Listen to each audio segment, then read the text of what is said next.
తొలి మ్యాచ్లోనే Kolkata night రైడర్స్పై Mumbai Indians 6 వికెట్ల తేడాతో ఘన విజయం సాధించింది.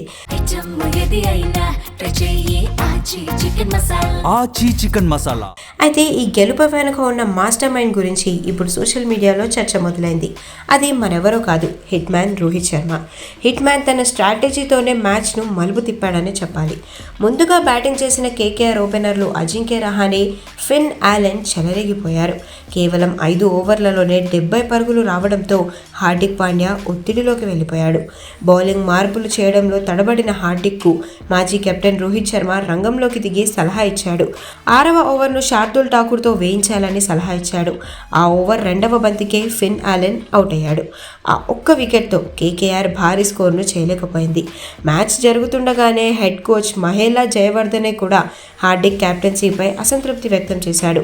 మరోవైపు డగౌట్లో కూర్చున్న సూర్యకుమార్ యాదవ్ కూడా బౌలింగ్ లెంత్ విషయంలో హార్దిక్కు సూచనలు ఇస్తూనే ఉన్నాడు. హార్దిక్ కూడా తన సీనియర్ల సలహా వింటూ టీంను ముందుకు నడిపించాడు. హార్దిక్ తడబడితే రోహిత్ రంగంలోకి దిగడంతో ఫ్యాన్స్ అందరూ ఆనందం వ్యక్తం చేస్తున్నారు. రాజు ఎక్కడున్నా రాజే అంటూ కామెంట్స్ చేస్తున్నారు.